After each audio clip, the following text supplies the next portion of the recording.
Yo, whoa, what is going on YouTube? It's your boy Dan, aka aDrive. But guys, our WBE pre-game press conference here for week 9 of WBE. We are taking on Sierra Dawn and the Toronto Maple Mews in this epic week 9 showdown. Now, we're really on the cusp of the playoffs here, and if I'm not mistaken, I think if we win one more game, we'll probably be in pretty good shape here to make the playoffs. I'm actually gonna peek right now.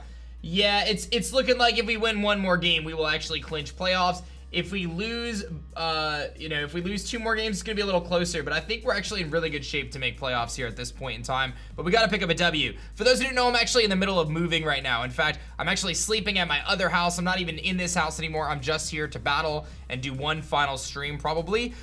So with that said, I've been so busy, and actually this is the first week I take a lot of pride in the WBE in the sense that I build my own teams and I train up my own teams. I actually, I have people who help me, but I generally do all that myself. But this week there was an exception. My buddy Cross helped me out. He really put together the brunt of this team for me. So big shout outs to Cross, and big shout outs to Zoe for helping me training the team. I sent the mons to her, she EV'd them up and got them all set up for me. Like I said, I normally do this myself, and I take a lot of pride in the fact that I play the game that way. But this week it's just been so hectic, dude. Like I have been so swamped. But we're gonna talk about the team here, what we're gonna do. This is actually the first week of the season that I did not do any practice matches as well. So I'm just giving you guys the full honest kind of heads up there. But let's talk about Sierra's team, right? Because Sierra has had a decent showing this season.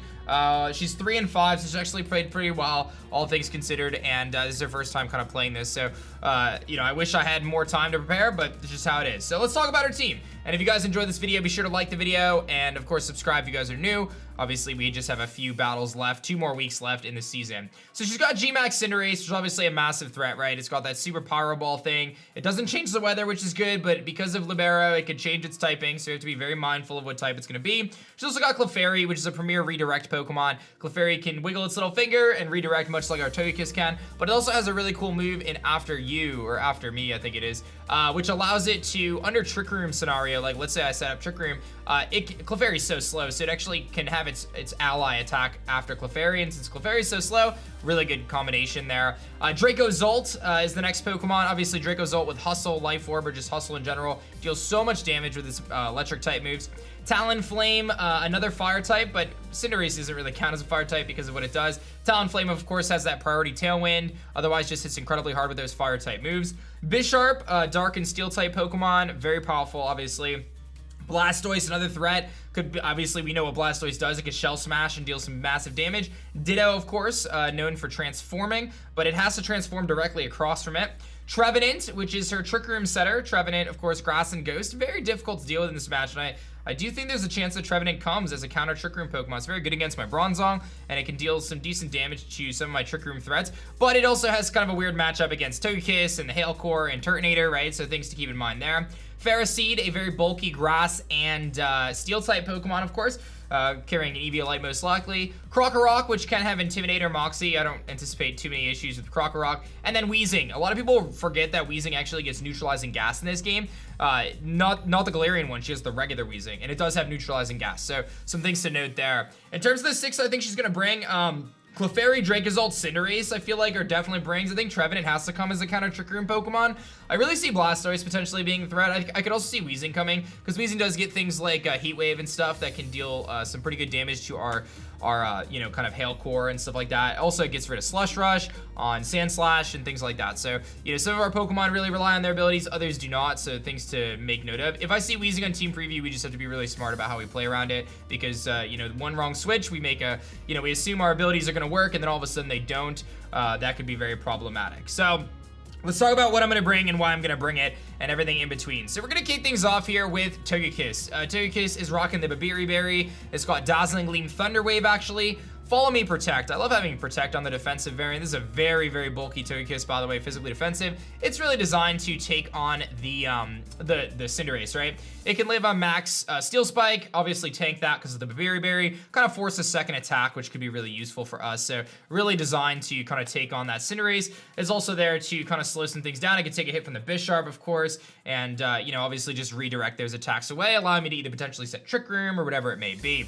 Then we've got our G-Max Blastoise here, Shell Shell Shock. This is a unique set that my man Cross came up with. I did tweak it a little bit, but this is an Aguab Berry set. It's designed to basically take specific hits from Cinderace to pop that Aguab Berry. It does not have the white herb this time.